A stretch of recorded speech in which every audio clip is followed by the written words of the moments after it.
Hey guys, JK Wargames, and today we're going to look at 2GM World War II combat card game. Without further ado, let's look at what's inside the box. So what do we get inside the box then? We get our scenarios and campaigns booklet, we get the solo rules, and we get our main rulebook, full colour. Everything you need to know to play the game is in here. We then get our American cards, our German cards, our player aids, tokens, and maps. And we'll have a look at in more detail at these separately.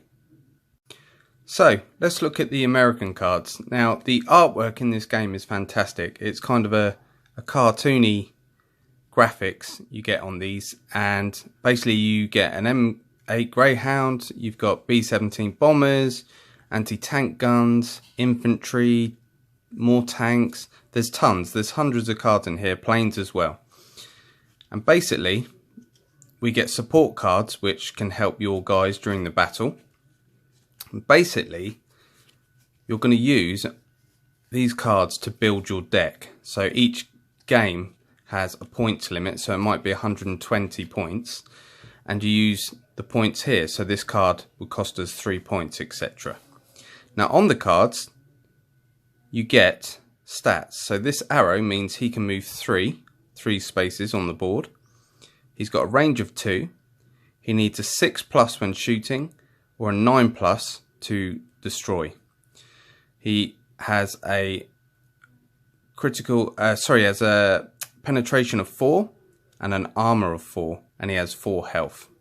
And then we also see down the bottom here we can take an MG for +1 AP and +2 AP for an HMG. So that's the Americans. You then get your German cards, which we'll have a look at here. And again, amazing artwork. Not everyone's going to be a fan of this artwork, but I think it looks great. It's fantastic. So we've got light infantry there. We've got more anti-tank guns, artillery, special forces, heavy infantry, and again they've got the same stats. Now we also get headquarters boards. So we got our German one here. Now what happens is, in the main battle royale mode, your headquarters is being attacked. So you have 10 points here, and the enemy are trying to get you down to 0. So they're trying to attack your headquarters, which I'll show you how that works in a minute. And then your headquarters generates action points as well. So we get 2 of those, an American and a German. We then get tokens, which I've punched out a few already, but you can see there's grenades, medic, sniper, etc. Then we get the game boards or tiles, which are pretty cool. So you can see on this one we've got a forest here, and again it's that kind of cartoony look. This one's got a little lake on it, and you get a load of these, and you can randomly set these up, and the terrain on here does actually affect the gameplay. So you've got loads of those, and you set these up and you can play the game. And then last of all we get our tokens, and you get tons of these. So these are your action point tokens, these blue ones, and these are your health tokens. So if a unit takes 2 damage, they would take one of these tokens. So what we'll do is I'll set up a little scenario and show you how the game works. Okay guys, here's the board laid out. So we have 4 tiles wide and 3 deep, and each end you get your headquarters. So we've got the American headquarters down there. It doesn't normally go on the board, but I've just set it up like that so you can see. Then underneath us here is the German headquarters. So how does the game start? Players roll off for initiative, but you get 5 action points each, and you can bid with these action points to add to your die roll. So I'm going to say that I'm going to use 2 of my action points, and so is our opponent. So we roll. I get 9, 10, 11. They get 1, 2, 3. So we've won the initiative. Now, any remaining action points left out of those 5 action points we started with, so we have 3 remaining, we can lay terrain cards. So what we do is grab the terrain cards, which are here, and you can see they cost points. So we've got 3 points and we can choose any of these we want. So I'm going to lay down, let's have a look, a house for 3 points. And you can see the house is complete cover, so anyone moving in there will be harder to hit. So I can lay it anywhere in these first 3 tiles. So I'm going to lay the house there. The opponent has 3, so he's going to go with a, let's have a look, he's going to go with a wall, which gives them medium cover. So they're going to place that there, and then they have 1 point left, so they could use a ruins, which is hard terrain, and they're going to lay that there. Okay, then the game turn would start. So as I got the initiative, I'm going to start. Now I get 5 cards to start with, so I draw 5 cards from my hand, from my deck, sorry. And the cards I have to start with are light infantry, a command group, a Panzer IV, a motorbike, and a half track. So, first thing that happens is the HQ gains 1 point. So, 1 point. Now we could have not laid any terrain and still had those 3 AP points. Now the AP points are what you're going to use to deploy your units. So we've got 1 deployment point. If we had, let's just say we had more for this example, okay? Let's just say we've got 4 deployment points. So we start off, your HQ always gives you 1 deployment point.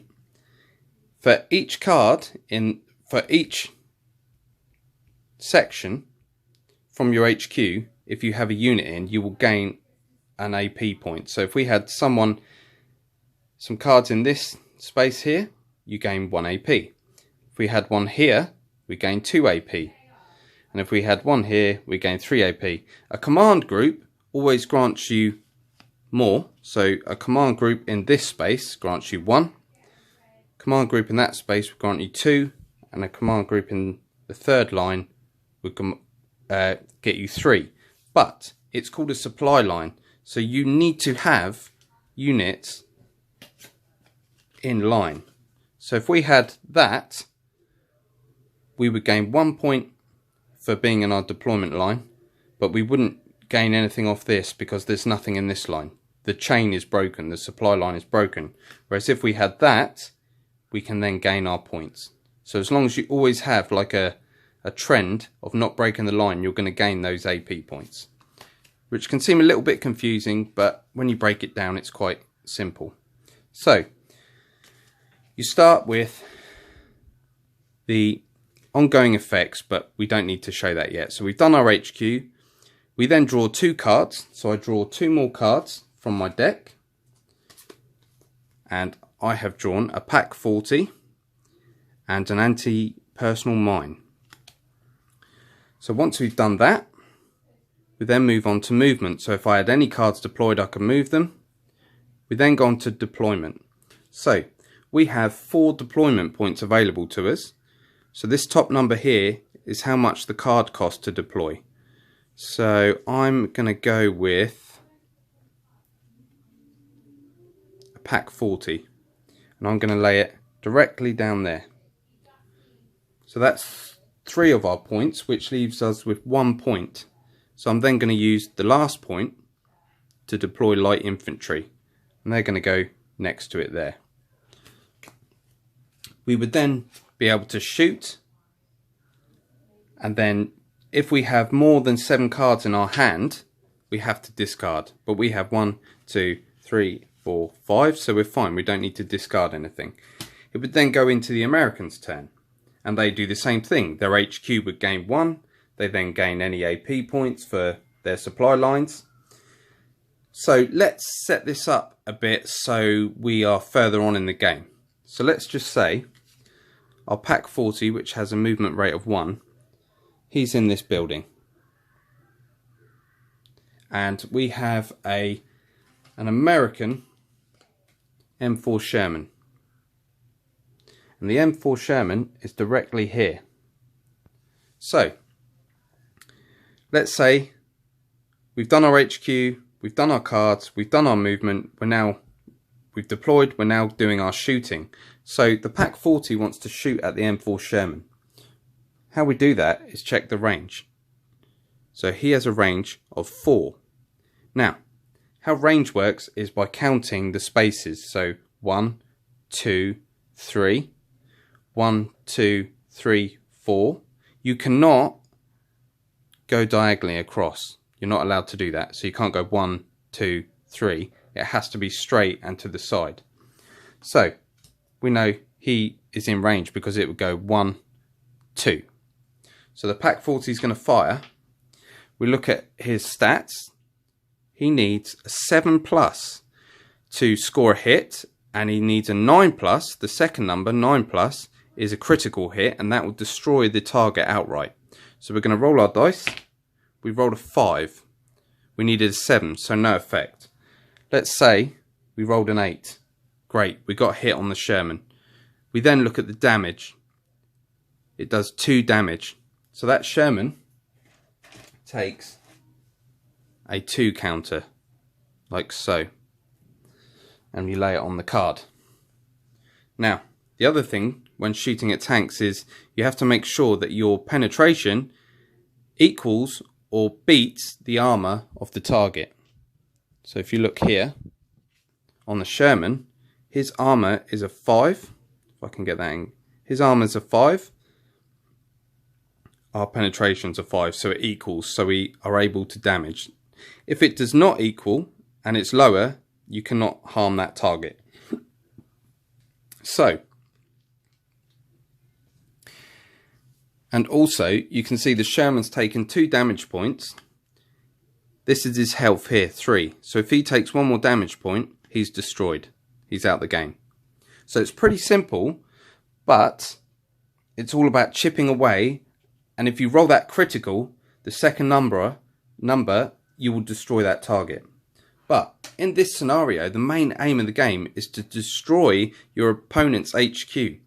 So you need to get your guys as far up the table as you can to start shooting at the HQ. So let's say we were there. I have a range of 3. I get 1, 2, and then it'd be 3 off the board. So I can shoot at the HQ. I then use my stats.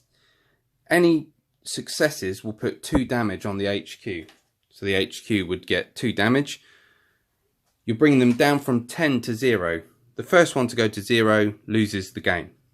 But it's not as easy as it sounds, because obviously if you go rush up there and your enemy's got tanks and all sorts, they're just going to fire and destroy you. So it's this battle of how far do I push up, and also if you push up too quickly, you're not going to have enough AP points to deploy units. So it's very important early on that you get these supply lines going so you get enough AP points to deploy units. Also, there are so many scenarios to play. This is just the standard mode, but in the scenario and campaign book, there's, I mean, God, there must be, I don't know, I wouldn't put a number on it, but there are loads in here. There's just so many different scenarios, and it tells you how to set them up, how to place terrain.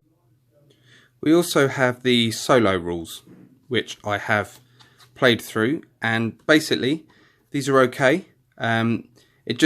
You roll a dice and it tells you what card to deploy, where to deploy it, and then you get a thing called the enemy stance. So you roll a dice and it will say the enemy are aggressive, the enemy are defensive, and then you go through movement, deployment, and it tells you how to do it. Okay, so the other thing you can do is when you deploy a unit, you can use extra action points to deploy other weapons with the unit. So you can see here, we can deploy a mortar for +1. So instead of 2 action points, we would pay 3 action points in total.